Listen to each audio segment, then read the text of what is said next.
ورحمۃ اللہ وبرکاتہ. الحمد للہ رب العالمین والعاقبۃ للمتقین ولا عدوان الا علی الظالمین واشهد ان لا الہ الا اللہ وحدہ لا شریک له واشهد ان محمدا عبدہ ورسولہ. اما بعد فاعوذ باللہ من الشیطان الرجیم. بسم اللہ الرحمن الرحیم. الا للہ الدین الخالص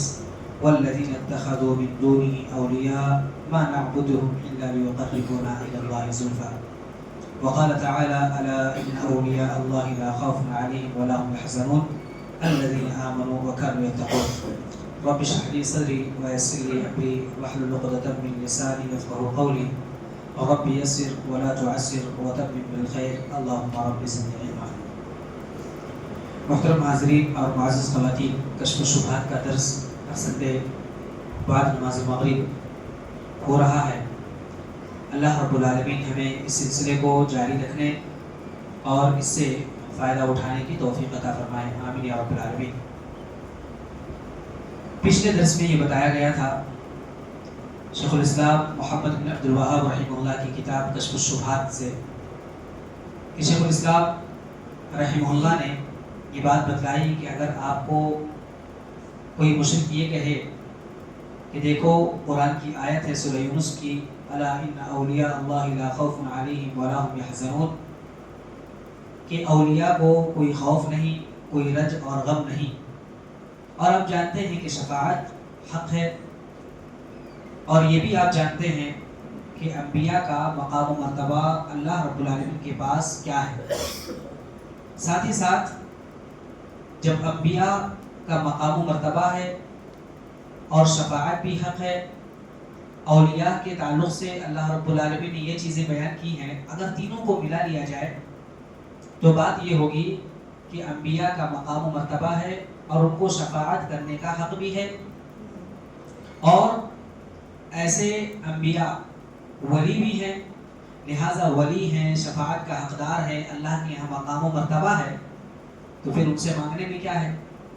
اسی طرح سے نبی کریم صلی اللہ علیہ وسلم کی کچھ باتیں کہ شفاعت کریں گے نیک لوگوں کے لیے، یہ چیزیں اگر کوئی بیان کرے تو پھر آپ ان کو یہ جواب دیں کہ دیکھو قرآن کریم میں اور بھی چیزیں بیان کی گئی ہیں، قرآن کریم میں اور بھی چیزیں، بلکہ اسی آیت کے بعد ہی جہاں پر اولیاء کا ذکر ہے ان کی صفات بھی بیان کی گئی. الذین آمنوا وکانوا یتقون، کہ وہ ایمان والے اور تقوی والے ہیں. تو اس سے بات نکل کر یہ سامنے آتی ہے کہ جو بھی ایمان والا ہے اور جو بھی تقوی والا ہے وہ اللہ کا ولی ہے. اب بات کو گھماتے ہوئے اس طرح کہتے ہیں کہ اولیاء ہے نا، اللہ کے یہاں مقام و مرتبہ ہے نا، لہذا صالح ہیں، نیک لوگ ہیں، اللہ کے پاس ان کی باتیں جلدی پہنچتی ہیں. اب کوئی دلیل نہیں ہے، لہذا ہم اگر ان سے مانگے، وہ چونکہ اللہ کے قریب ہیں، اللہ کے اولیاء ہیں، تو ہمارا کام بن سکتا ہے، جبکہ اس کی کوئی دلیل نہیں ہے. ہر ایمان والا، تقوی والا، متقی جو ہے، پرہیزگار، وہ اللہ کا ولی ہے. اب یہ چیزیں کہیں قرآن میں، حدیث میں نہیں ہے کہ ان سے مانگنا، ان سے شفاعت طلب کرنا، یہ چیزیں نہیں ہیں، بلکہ جہاں پر بھی مانگنے، شفاعت طلب کرنے کا ذکر ہے وہاں پر اللہ رب العالمین سے شفاعت کرنے کا حکم دیا گیا ہے، شفاعت طلب کرنے کا. اور اسی طرح سے اللہ کی مرضی اور اللہ کی اجازت اور اللہ کی رضامندی، یہ ساری چیزیں قرآن و حدیث میں ذکر ہیں. لیکن یہ باتیں جو مشرک ہے وہ اعتراضات اسی طرح سے اٹھاتا ہے کہ جب ولی ہیں، ولی کا مقام و مرتبہ ہے، شفاعت حق ہے، تو شفاعت طلب کرنے میں کیا حرج ہے. لہٰذا ان کو یہ جواب دیا جائے، ساتھ ہی ساتھ یہ بھی کہا جائے کہ پہلے کے جو مشرک تھے، پہلے کے جو کافر تھے، وہی کہتے تھے ہؤلاء شفعاؤنا عند اللہ، یہ ہمارے شفاعت کرنے والے ہیں، یہ شفاعت کرنے والے ہیں اللہ کے پاس، یہی بات وہ کہتے تھے. لہٰذا کچھ باتیں یا کچھ آیات محکم ہوتی ہیں اور کچھ آیات متشابہ ہوتی ہیں. لہٰذا محکم کو ماننا اور متشابہ کو چھوڑ دینا، یا متشابہ کو محکم کی طرف پھیر دینا،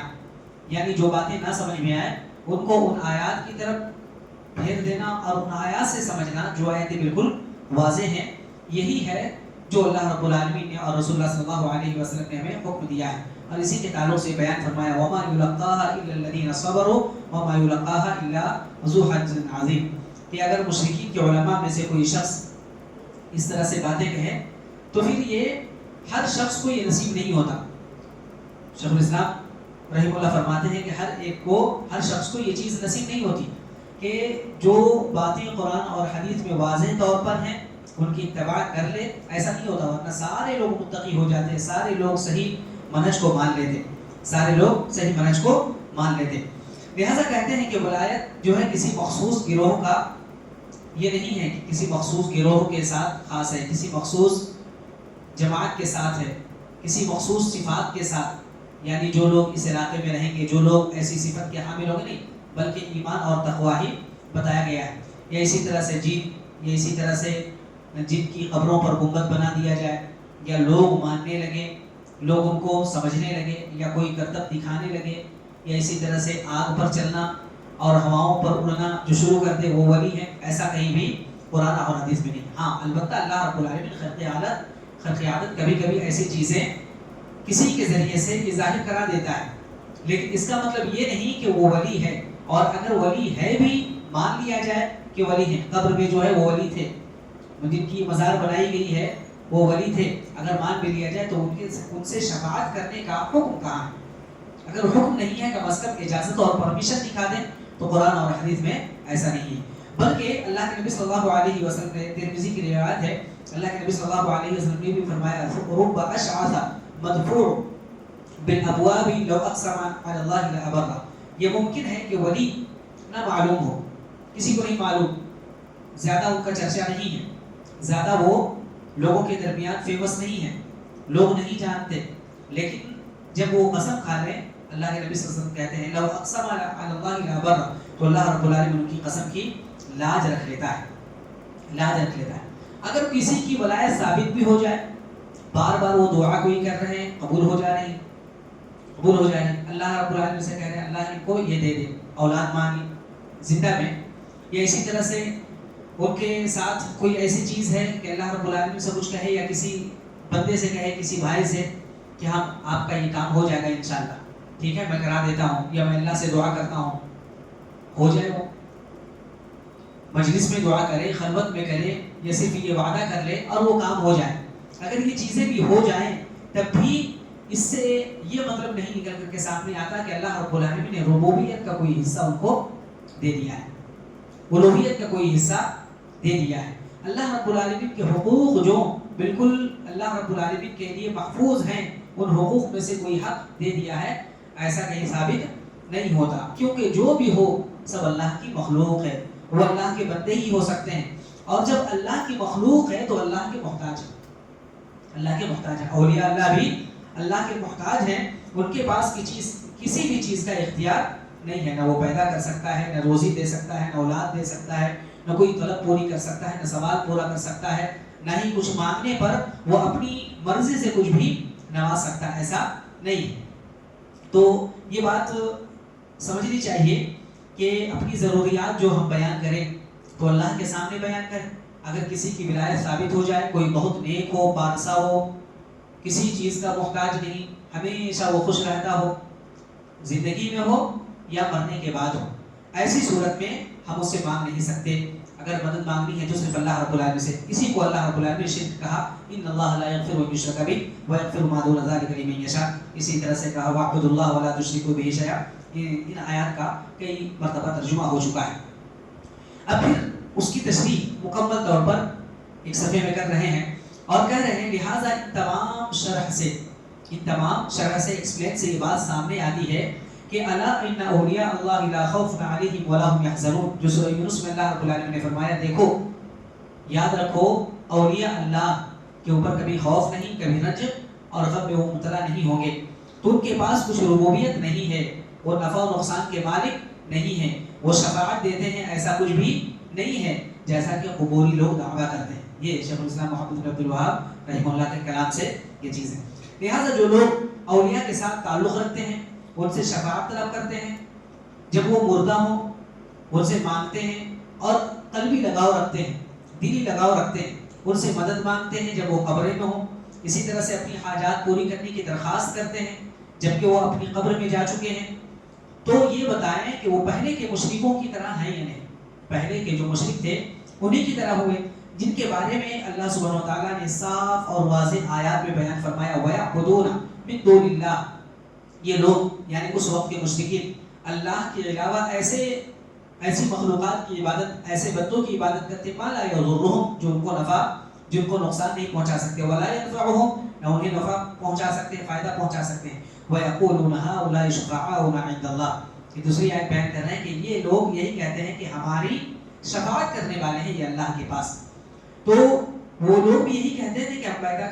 کرنے والا نہیں سمجھتے، روزی دینے والا نہیں سمجھتے، اسی طرح سے ہم کچھ دینے والا نہیں سمجھتے، اپنے اختیار میں نہیں، بلکہ ہم یہ سمجھتے ہمارے اور اللہ کے درمیان یہ وسیلہ ہے، یہ وسیلہ ہے، شفعاؤنا عند اللہ، یہ وسیلہ ہے، کیونکہ ہم کمزور ہیں، ہم گناہ گار ہیں، ہم خطا کار ہیں، ہم یہ سب ہیں، اور یہ اولیاء اللہ جو کہ اللہ کا ولی ہونا یہ بہت بڑی بات ہے، بہت بڑا مقام ہے، یہ وہ سمجھتے ہیں اور کہتے ہیں، لہٰذا اللہ کے اولیاء کے تعلق سے اللہ رب العالمین نے خود کہا ان کو کوئی خوف نہیں، کوئی رنج نہیں، لہٰذا وہاں جب قیامت کے دن ہم پریشان حال ہوں گے چونکہ ہم گناہ گار ہیں، لہٰذا ہماری شفاعت یہ لوگ کریں گے، اور دنیا میں بھی ہمیں مصیبتوں سے چھٹکارا پانے کے لیے ان کا سہارا لینا پڑے گا، کیونکہ یہ اولیاء اللہ ہیں، پہلے بھی تھے اور قبر میں جانے کے بعد بھی یہ لوگ ہیں۔ اسی طرح سے یہ لوگ کہتے ہیں اپنی اصلاح اور مقام و مرتبے کے باعث ہمارے لیے شفاعت کریں گے، کیونکہ ان کا مقام و مرتبہ ہے اور اللہ رب العالمین کے پاس ان کا جو جا ہے، ان کا جو مقام ہے وہ کسی سے مخفی نہیں ہے۔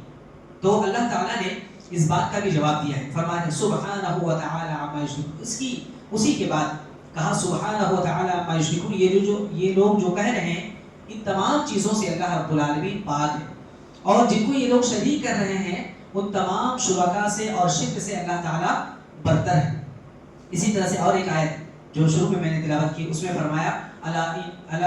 للہ دین الخالص، یا آگاہ ہو جاؤ، سمجھ لو کہ اللہ ہی کے لیے پورا دین خالص ہے، پوری شریعت، پوری عبادتیں اللہ ہی کے لیے ہیں۔ والذین اتخذوا من دونہ اولیاء، اور جو اللہ کو چھوڑ کر یا اللہ کے علاوہ دوسرے اولیاء بناتے ہیں، اتخذوا کے معنی بنانا، ما نعبدهم، وہ لوگ یہی کہتے تھے، کیا کہتے تھے؟ ما نعبدهم الا ليقربونا الى الله زلفى، کہ ہم ان کی صرف اس لیے عبادت کرتے ہیں تاکہ وہ ہمارے لیے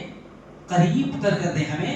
اللہ سے قریب کر دیں ان کے مقام و مرتبے کی وجہ سے۔ تو صرف اللہ سے قریب ہونے کے لیے، چونکہ وہ قریب ہیں، وہ ہمیں قریب کرنے کی وسیلہ سمجھتے تھے،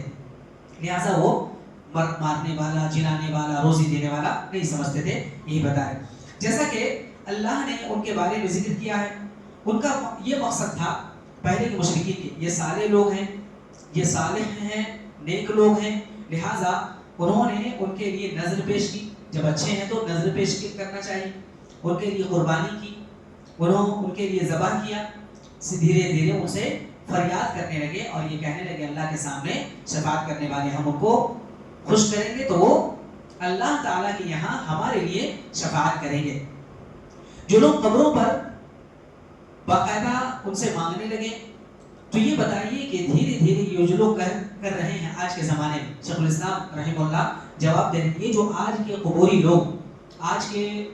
اولیاء اللہ کو سجدہ کرنے والے لوگ، ان پر چادریں چڑھانے والے اور اسی طرح سے ان سے مانگنے والے، یہ بتائیے کہ پہلے کے مشرکین سے کیسے مختلف ہوئے، دونوں الگ کیسے ہوئے، جن کے بارے میں اللہ رب العالمین نے فرمایا تھا ان اللہ لا یہدی من هو کاذب کفار، کہ اللہ رب العالمین جھوٹے کو اور کافر کو ہدایت نہیں دیتا۔ پوری مشرکین کے سلسلے میں بیان فرمایا تھا، لہٰذا کافر قرار دیا ہے، ان کو مشرک قرار دیا ہے اور ان کے اس عمل کو جھوٹا قرار دیا ہے جو لوگ کہتے تھے۔ لہٰذا بات یہ سمجھ میں آئی کہ اولیاء اللہ گرچہ عبادت گزار ہوں، گرچہ صالح ہوں، ان کا ہم احترام کرتے ہیں، سب کچھ ہے ہم مانتے ہیں، جو کچھ ہے وہ اچھے لوگ تھے، ہم یہ نہیں کہتے نہیں برے لوگ تھے جہنم میں جائیں گے، نعوذ باللہ، اگر اچھے تھے تو اللہ رب العالمین ان کے ساتھ اچھا معاملہ کرے گا، جنت میں جگہ دے گا، جہنم سے محفوظ رکھے گا، یہ تمام چیز کرتے ہیں، اور انہوں نے جو نیک اعمال کیے ہیں ہمارے لیے، ہم ان کی قبولیت کے لیے دعا بھی کرتے ہیں، ساتھ ہی ساتھ ان عبادتوں اور ان اعمال کی ہم پیروی بھی کریں گے، اور الحمدللہ ہم کرتے ہیں، لیکن باقاعدہ اللہ کے ساتھ ان کی شراکت ہمیں قبول نہیں ہے، کیونکہ جس طرح سے ہم محتاج ہیں اسی طرح سے وہ بھی محتاج ہیں، اور ضعف الطالب والمطلوب، اللہ رب العالمین نے کیا کہا، اگر کمزور ہے، ایک کمزور دوسرے کمزور کو مدد کے لیے پکارے تو کیا فائدہ، ایک کا ہاتھ ٹوٹا ہوا ہے وہ پکار رہا ہے ایسے شخص کو میرا ہاتھ پکڑو جس کا ہاتھ بھی ٹوٹا ہوا ہو. تو اسی طرح سے یہاں پر ہے ہم بھی محتاج ہیں, قبر والے بھی محتاج ہیں, وہ بھی شفاعت کے محتاج ہیں. لہٰذا اللہ رب العالمین نے فرمایا یا ایھا الناس انتم الفقراء الی اللہ, کہ اے لوگوں تمام کو مخاطب کیا ہے, اے لوگوں سب کے سب اللہ کی طرف محتاج ہو. واللہ هو الغنی الحمید, اور اللہ رب العالمین غنی ہے اور بے نیاز ہے. تو یہ جب کہا تم سب فقراء ہو, تم سب فقیر ہو, محتاج ہو, یہاں پر انبیاء بھی داخل ہیں, رسول بھی داخل ہیں, فرشتے بھی داخل ہیں, صالحین بھی داخل ہیں, اولیاء اللہ بھی داخل ہیں, سب کے سب داخل ہیں. لہٰذا اس بات کو ذہن سے نکال دینا چاہیے کہ کسی بھی طور پر وہ لوگ ہمارے شفیع ہیں, ہمارے لیے شفاعت کرنے والے نہیں ہیں. لہٰذا یہ جو باتیں ابھی اعتراضات کا جواب دیا گیا ہے, تو شیخ الاسلام محمد بن عبد الوہاب رحمہ اللہ اپنے کلام میں کہتے ہیں کہ ایک آیت کو لیتے ہیں اور دوسری آیت کو چھوڑ دیتے ہیں, یا ایک ہی آیت میں پہلے ٹکڑے کو لیتے ہیں دوسرے ٹکڑے کو چھوڑ دیتے ہیں. لہٰذا جن کی وجہ سے جو آیتیں ایسی ہیں جن کے اندر اولیاء اللہ کی تعریف کی گئی ہے, اولیاء اللہ کے مقام و مرتبے کو بتایا گیا ہے, وہ آیتیں لے لیتے ہیں. لیکن جن آیتوں میں شفاعت اور شفاعت کی جو شرطیں وہ بیان کی گئی ہیں, مرضی اللہ کی ہو, اللہ رب العالمین راضی ہو, جو توحید پر ہو اس کی شفاعت ہوگی, یہ جو آیات ہیں, یہ جو احادیث ہیں, ان کو چھوڑ دیتے ہیں. لہٰذا ان کے ذہن و دماغ میں اسی لیے وہ اعتراضات بیٹھ جاتے ہیں, شبہات بیٹھ جاتے ہیں, شک اور ڈاؤٹس وہ بیٹھے رہتے ہیں. اور جن آیتوں میں چونکہ وہ آیتیں بیان نہیں کی جاتی یا وہ آیتیں سمجھنے کی کوشش نہیں کرتے, لہٰذا ان آیتوں کے معنی اور مفہوم ان کے ذہن و دماغ میں نہیں رہتے. اسی لیے یہ کام سارے کام وہ کرتے ہیں جو پہلے کے مشرکین کرتے تھے, پہلے کے مشرکین کرتے تھے. لہٰذا اسی بات کو بتایا گیا ہے کہ ایک محکم آیت ہے, ایک متشابہ, یعنی ایک آیت میں کچھ بیان کیا گیا ہے کسی کی صفات, اور اسی آیت میں یا اس کے بعد والی آیت یا قرآن کریم کی دوسری سورہ اور دوسرے مقام پر اسی کی تشریح کی گئی ہے. لہٰذا اس آیت کو بھی اس آیت سے ملا کر کے دیکھنا چاہیے. اسی طرح سے قرآن کریم میں کسی چیز کی تعریف کی گئی ہے, اس کی تعریف ہم مانتے ہیں, لیکن اس کی تشریح